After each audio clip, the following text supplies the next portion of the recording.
అస్సలామలైకుం వరహమతుల్లాహి వబరకాతహు. Hi viewers, ఎలా ఉన్నారండి? బాగున్నారా? ఇది చూడండి, మెంతుకూర పరాఠా, మేథి పరాఠా అండి. మీరు ట్రై చేయండి, చాలా టేస్టీగా ఉంటుంది. చాలా ఈజీ అండ్ సింపుల్ ప్రాసెస్. ఇది చూడండి, గోధుమ పిండి 2 కప్స్ తీసుకున్నానండి. అందులో 2 స్పూన్స్ శనగపిండి తీసుకోండి, బేసను. ఇందులో చూడండి, ధనియా, సాల్ట్, జీరా పౌడరు, జీలకర్ర పౌడర్ అండి, ధనియా పౌడరు, సాల్ట్, పచ్చిమిర్చి, అల్లం కలిపి పేస్ట్ చేసుకోండి. అది కారం, పసుపు యాడ్ చేసి మంచిగా కలపండి. ఇందులోనే మెంతికూర ఏదైతే ఉంటుందో అది కూడా నీట్గా వాష్ చేసి మంచిగా సన్నగా కట్ చేసుకోండి. ఆకుకూరలు అనేవి చాలా జాగ్రత్తగా వాష్ చేయాలండి. అందులో చాలా ఇది శాండ్ అనేది ఉంటుంది ఎక్కువ. దానివల్ల మనం 1-2 సార్లు మంచిగా వాష్ చేయాలండి. 4-5 టైమ్స్ అట్లీస్ట్ వాష్ చేస్తే అవి మంచిగా నీట్గా అయిపోతాయి. చూడండి, ఇలాగా మంచిగా కడిగి సన్నగా కట్ చేసి పెట్టుకున్నానండి. ఇప్పుడు అది కూడా ఇందులో యాడ్ చేయాలి.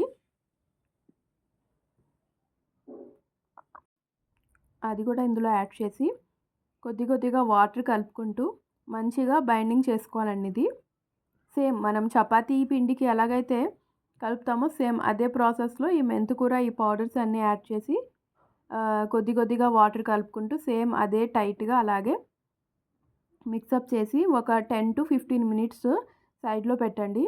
ఇలా పెట్టడం వల్ల పరాఠాస్ ఏమైతే ఉంటాయో కొంచెం సాఫ్ట్గా మంచిగా వస్తాయి. వెంటనే వేసేదానికన్నా ఒక 15 మినిట్స్ కలిపి పక్కన సైడ్లో పెడితే పరాఠాస్ చాలా సాఫ్ట్గా మంచిగా వస్తాయండి.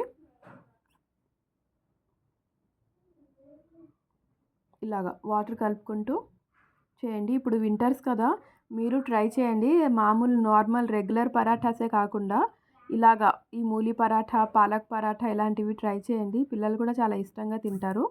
పెట్టే ముందు ఒక స్పూన్ ఆయిల్ వేయండి. ఆయిల్ వేసి ఇలా మంచిగా పైనుంచి ఒకసారి మంచిగా ప్రెస్ చేసి మొత్తం ఇలాగ మిక్సప్ చేసి ఒక 15 మినిట్స్ పక్కన పెట్టేయండి, మూత పెట్టి.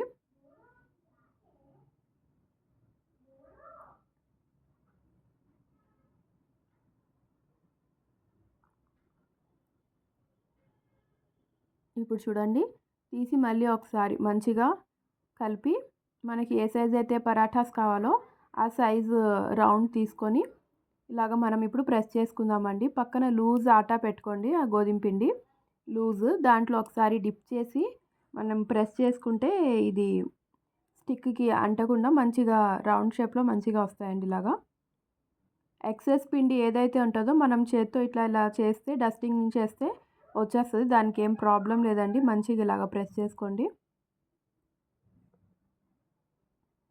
దీనికి సైడ్ డిష్ కూడా ఏం అక్కర్లేదండి. సింపుల్గా టమాటో సాస్తో కానీ పెరుగుతో కానీ ఇలాగే తినేయచ్చు. దీనికి సైడ్ వేరేగా కర్రీ చేయడం అట్లా ఏం అవసరం లేదు.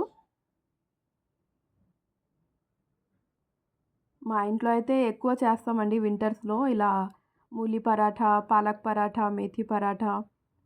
పిల్లలు కూడా చాలా ఇష్టంగా తింటారు. మీరు ట్రై చేయండి. ఇందులో పిల్లలకి మనం మెంతికూర వేసినట్టు కూడా వాళ్ళకి తెలియదండి. యాక్చువల్గా మెంతికూర కొంచెం చేదు ఉంటుంది అంటారు, బట్ అట్లా ఏమీ ఉండదండి. మీకు అర్థమే అవ్వదు ఇందులో మనం మెంతికూర వేసినట్టు పిల్లలకి తెలియదు కూడా. ఆకుకూరలు పిల్లలకి పెట్టాలంటే ఇదొక ప్రాసెస్ చాలా మంచిగా పనిచేస్తుంది. చూడండి, స్క్వేర్ పరాఠా కూడా చేశాను నేను ఒకటి.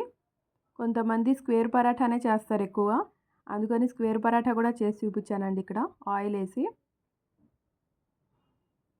ఇలాగా. ఇప్పుడు దీన్ని ఒక ప్యాన్ తీసుకుని స్టవ్ మీద పెట్టి మంచిగా రోస్ట్ చేసుకోండి. అటు ఇటు తిప్పి ఘీ లేదా ఆయిల్తో మంచిగా ఫ్రై చేయండి. ఇలాగా పైనుంచి ఇలా క్లాత్తో ప్రెస్ చేసుకుంటూ 2 సైడ్స్ మంచిగా ఫ్రై అయ్యేలాగా చూసి చేయండి. ఇలాగా అన్ని పరాఠాస్ చేసుకోండి.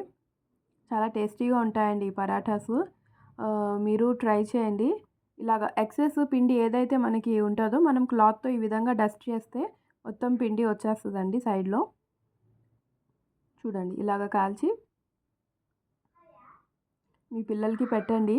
ఎలా వచ్చింది, మీ ఇంట్లో వాళ్ళకి నచ్చిందా లేదా మీరు కామెంట్ సెక్షన్లో కంపల్సరీ మెన్షన్ చేయండి.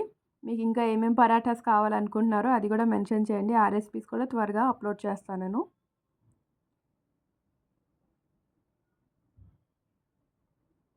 అయిపోయిందండి పరాఠాసు.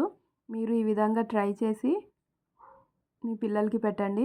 హెల్త్ వైజ్ చాలా మంచిదండి. చాలా ప్రోటీన్స్ ఉంటాయి ఇందులో.